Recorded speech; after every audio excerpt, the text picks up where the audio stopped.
Olá, Codebergianos! Tudo bem com vocês? Espero que sim. Então, sejam bem-vindos no curso de Programação Web da Codeberg.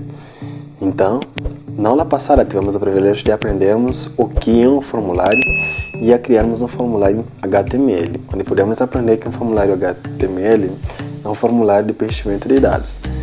Podemos aprender praticamente a sua estrutura, onde vimos que em HTML usamos a tag form para definirmos a estrutura do nosso formulário HTML e praticamente o formulário HTML é constituído por inputs que definem o campo onde poderão fazer a recepção dos valores que serão preenchidos no formulário pelo nosso usuário. Então, em HTML, nós também podemos aprender que a tag form ela possui como um dos atributos o action, que praticamente define o caminho, a URL do arquivo destino das informações que poderão ser recolhidas do formulário. Então, também na aula de hoje nós estaremos aprendendo ainda outros atributos que nós não tivemos o privilégio de ainda aprendermos na aula passada. Então, um dos atributos que nós poderemos aprender hoje é o atributo method, que é um método que praticamente define o método de transferência das informações, a maneira como o nosso formulário poderá lidar com as informações que serão recolhidas dos nossos campos.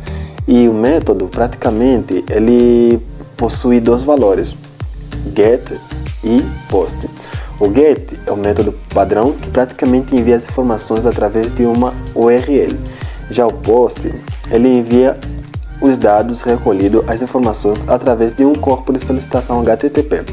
E praticamente, através do método get, o usuário ainda pode ver a transferência das suas informações através da URL, enquanto no método post o usuário não consegue enxergar praticamente a maneira como as suas informações poderão ser transferidas para a página destino. Então, poderemos criar um formulário simulando uma tela de login, praticamente para vermos a diferença desses dois métodos. Vamos começar primeiramente pelo método post. Vamos criar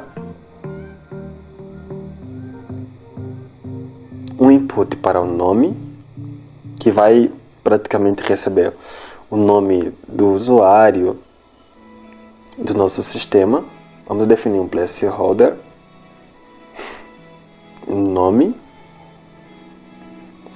Vamos também definir um input para a palavra passe do nosso usuário, password.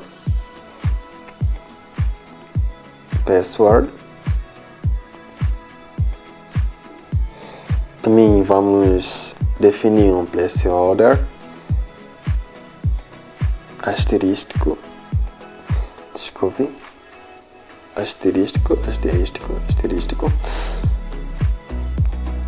e vamos definir um botão para praticamente servir de alavanca para poder transferir os dados para a nossa página code.php. Praticamente ainda não criamos ela, é simplesmente para fazer uma simulação. Input, submit.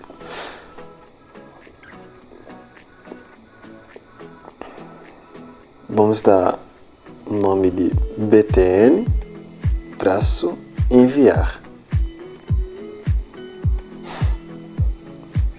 E o valor enviar, que praticamente será teste a ser mostrado. Vamos testar. Então nós vemos o nosso formulário login já criado, mas vamos dar alguns BRs para deixar espaço entre os campos. BR ali, desculpe, BR ali também,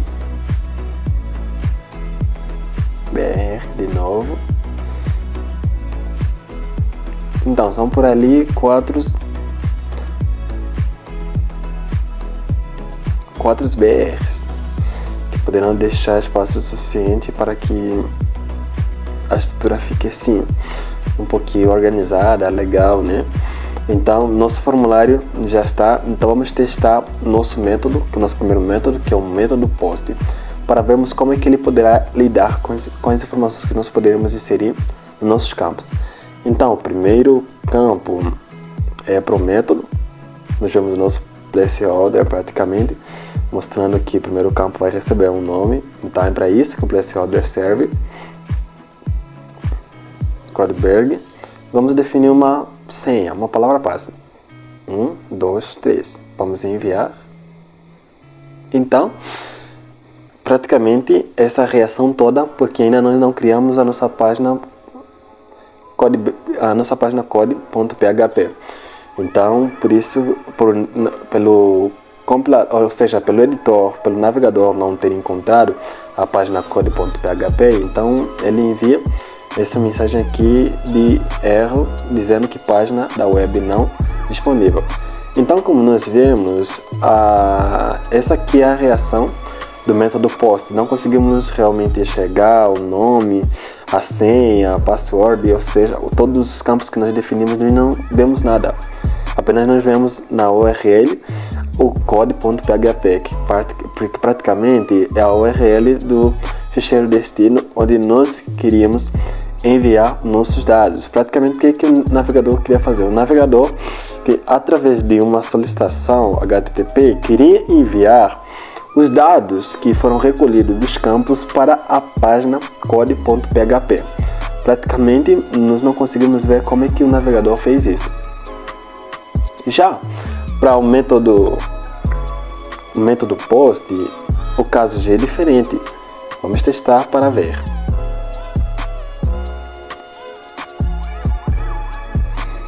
Então, Codeberg 1, 2, 3. Vamos testar. Então, como nós vemos, agora conseguimos enxergar os campos preenchidos, como o nome, Codeberg, a password, 1, 2, 3, e ainda tem o btn enviar. Então, praticamente essa aqui é a reação, é a maneira como o método GET lida com os dados que ele recebe, que ele recolhe que o nosso formulário praticamente recebe dos seus campos. Ele faz com que ele envia todos os dados para a página destino através da URL. Enquanto para o método POST é muito diferente, nós não conseguimos ver praticamente como o nosso navegador enviou os dados para a página code.php, mas através do método GET nós conseguimos ver como o navegador enviou os dados recebidos do formulário para a página code.php, que através da URL, mostrando todos os dados visíveis, ainda o usuário pode ver através do método GET. Então, o método GET não é muito aconselhável para sistemas assim de login, porque é muito fácil, invasores têm acesso assim a palavras-passes que são especificamente privadas. Então, aconselha-se mais o uso do método POST para telas de cadastro, para logins de sistema, entre outros. Então, essa aqui é a grande diferença entre o método POST e o método GET. Ainda nós podemos ver também ainda outro atributo, mas dessa vez nos inputs. Como realmente inserir limitação de caracteres no nome. Supomos, aliás, que talvez nós queremos que apenas o nosso sistema receba nomes abaixo de 7 caracteres. No caso, temos que definir o atributo max_length, que praticamente delimitará que poderá praticamente delimitar o número de caracteres que o nosso campo poderá receber. No caso, são 7 caracteres. Vamos testar? Ok. Vamos a 1, 2, 3, 4, 5, 6, 7.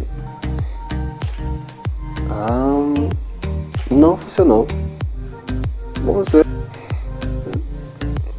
Que parece que não está delimitado. Vamos perguntar. Ok. Então, nós vemos que o max length, praticamente o que ele fez? Ele delimitou a quantidade de caracteres no nosso campo nome, que praticamente simplesmente permite com que nós possamos inserir apenas 7 caracteres. Quer dizer, eu posso visualizar assim, mas depois de fechar o meu teclado, ele volta para 7 caracteres. Então, essa aqui é a funcionalidade do max length. Praticamente ele delimita a quantidade de caracteres em um determinado campo. Mas então também existe um outro atributo para podermos definir um campo obrigatório. Como definir também um campo obrigatório, então, no formulário HTML? Para definirmos um campo do tipo obrigatório, nós utilizamos o atributo required, que praticamente vai definir, isso assim já basta, praticamente vai definir o nosso campo nome, como um campo do tipo obrigatório, que quer dizer, podemos clicar, enviar, ele não vai enviar as informações para o arquivo destino, tudo porque o nosso campo name está vazio. Como vemos, a informação preencha este campo. Podemos inserir na palavra passe e tentar enviar, não vai enviar porque o campo nome, praticamente ele está do tipo obrigatório. E como desabilitar um campo? Supomos que nós não queremos que nenhum usuário insira sua palavra, insira a sua palavra, passe e simplesmente insira o nome. Praticamente, nós é utilizado em HTML o atributo disable, que praticamente vai desabilitar o campo senha. Nós vemos que simplesmente está disponível o campo nome, então o usuário vai colocar simplesmente o nome e enviar. Como vemos, simplesmente o campo nome foi preenchido. Então, era tudo para a aula de hoje. Espero que tenhas gostado da aula. Deixe seu link e seu comentário e até a próxima.